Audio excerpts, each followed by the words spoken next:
atau memberikan ilmu pengetahuan tanpa mengetahui siapa orang yang akan diberi ilmu.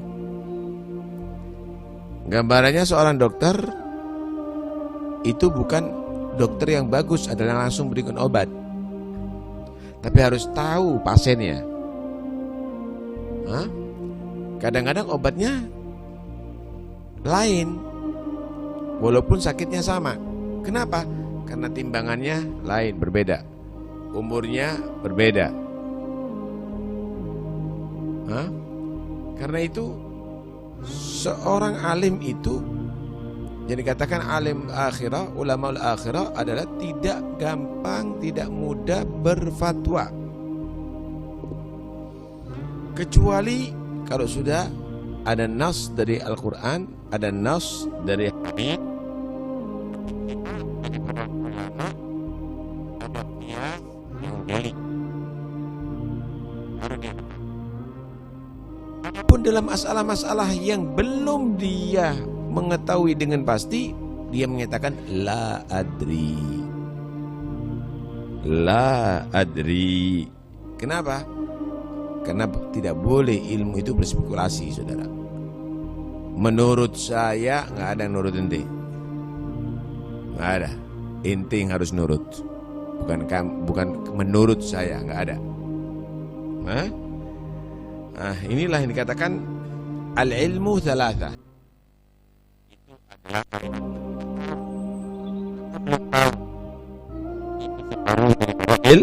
separuh daripada ilmu. Nah, sehingga dikatakan kana asra'uhum lal futya agallahum ilma wa ashadduhum daf'an laha awra'ahum. Dahulu yang dikatakan ulama, yang paling cepat berfatwa itu yang paling sedikit ilmunya. Kemudian yang paling menolak untuk berfatwa, jangan aku tanya sama itu adalah orang paling warok. Tapi kalau sekarang kan enggak. Yang paling cepat untuk jawabnya adalah yang paling alim. Kacau, saudara. Walaupun 4 madhab misalnya berfatwa begini, mu'tamad begini, dia lebih mengunggulkan pendapatnya dia, seakan-akan lebih unggul daripada mujtahidin. Kacau. Saudara, kalau dokter dia itu menerangkan obat kepada pasien, maka itu bagus, manfaat. Tapi kalau mutatabbib, kalau orang sok jadi dokter, mensifatkan obat kepada orang yang sakit, jangan-jangan racun itu dikasih. Kalau dia alim yang benar-benar muhakkik, dia tadi itu membicarakan ilmu, manfaat, saudara. Tapi kalau sok alim, dia tadi itu berbicara akan madarat, racun, saudara. Karena itu hati-hati, jangan sampai kamu sok menjadi dokter, memberikan obat kepada orang yang sakit yang akhirnya bisa membunuh dia. Dan hati-hati, kalau kamu bukan kapasitasnya orang yang berilmu, jangan membahas ilmu, akhirnya akan menjadi menyesatkan kepada umat Islam nantinya. Nah, di antara sifat-sifat ulama akhirat yang jadi panutan, an yakuna aktsaru ihtimamihi bi ilmil batin wa muraqabatil galab wa ma'rifati tariqil akhirah wa suluki.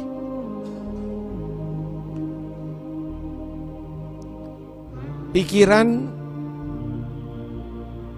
dan usahanya orang yang ulama al-akhirah itu yaitu bagaimana bisa membereskan batin, membersihkan hati,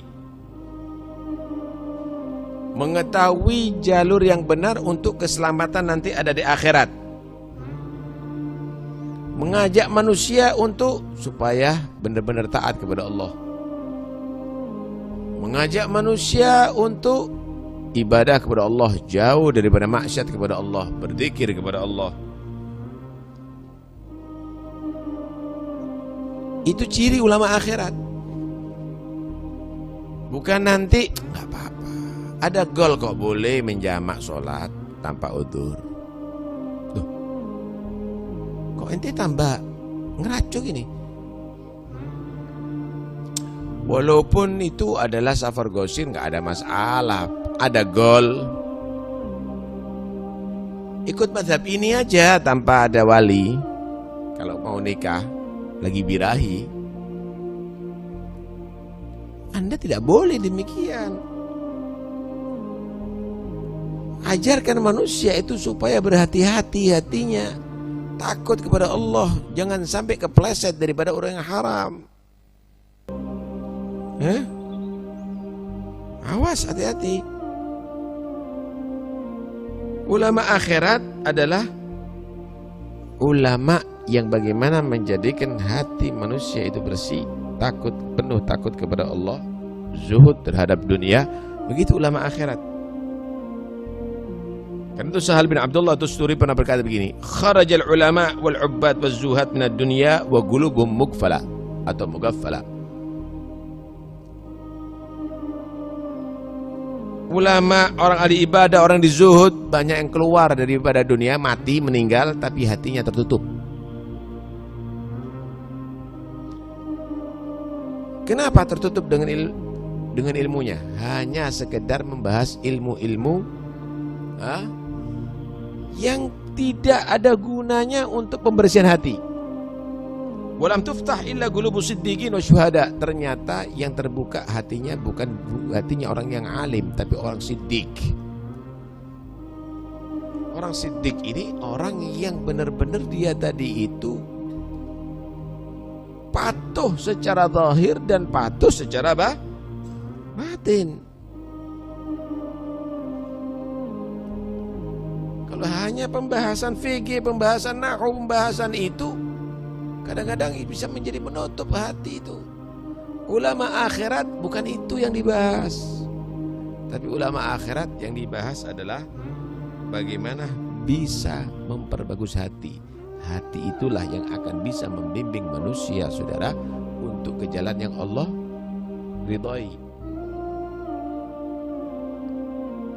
Bagaimana Allah menyatakan dalam urusan hati, ma kadzabal fuadu ma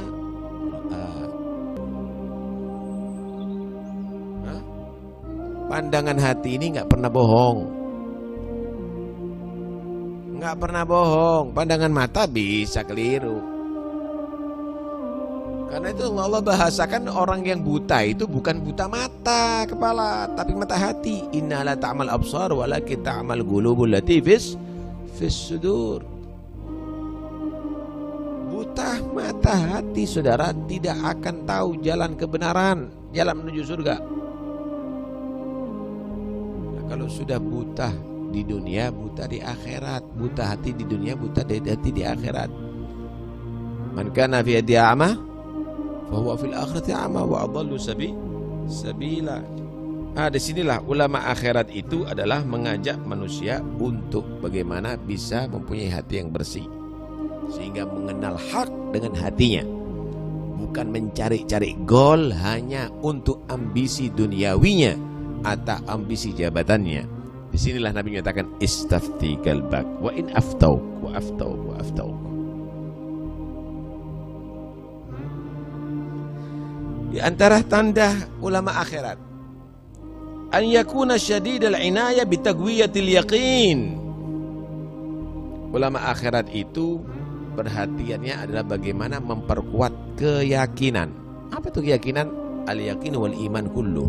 Kesempurnaan iman adalah al-yaqin.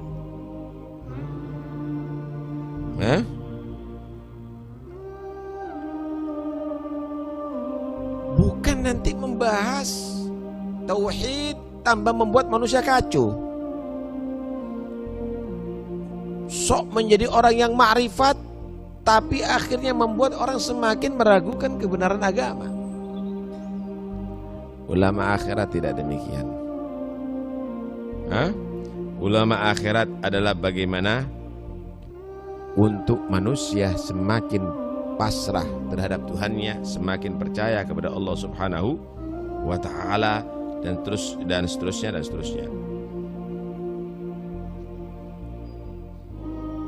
Karena sesungguhnya kadang-kadang takhbitot, kerancuhan yang terjadi pada manusia. Karena manusia dari itu hanya membahas masalah alfaz, hanya masalah lafaz. Lafaz dibahas hanya untuk mengegulkan pikirannya. Padahal yang penting bukan itu, saudara. Yang penting itu hati kamu yang benar. Hati itu nanti yang akan membimbing kamu ke jalan Allah Subhanahu wa Ta'ala. Contoh nih, bagaimana manusia terhadap rezeki. Ketika manusia mempunyai keyakinan tinggi, dia akan menyatakan bahwa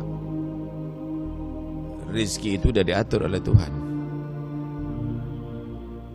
Wa ma min dabbatin fil ardi illa 'ala Allahi rizquha. Tetapi ketika manusia tadi itu sudah ragu, maka segala cara yang penting dapat duit, walaupun dengan cara haram.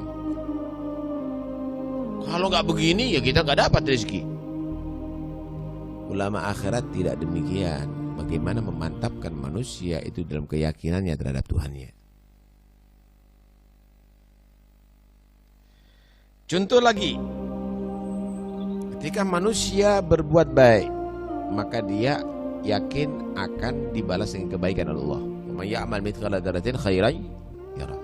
Dia akan saksikan bagaimana hasil perbuatan baiknya, sekecil apapun.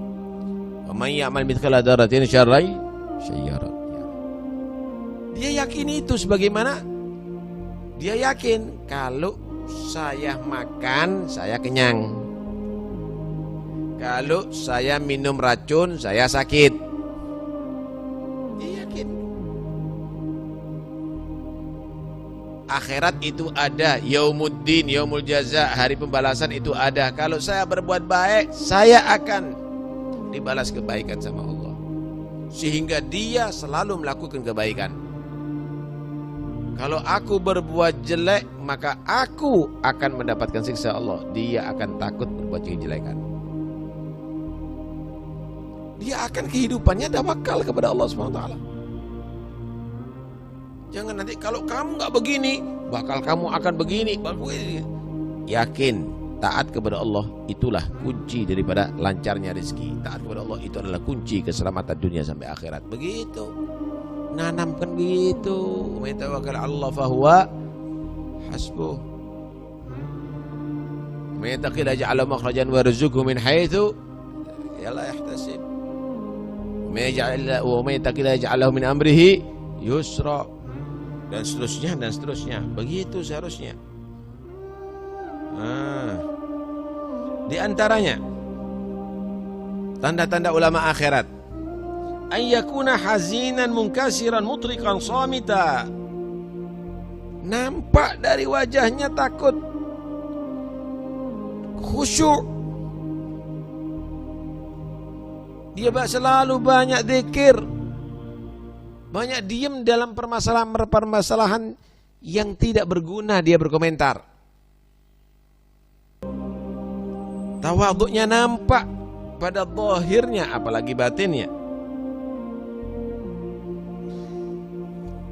Bukan berarti bahasa lisan yang jadi utamanya. Menjulang tinggi dah. Pembahasannya terlalu tinggi, pakai sajak, pakai puisi, pakai syair, pakai itu, pakai ini, nggak ada. Ulama akhirat cukup dengan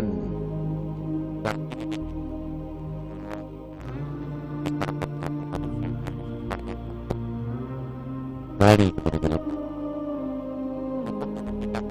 banyak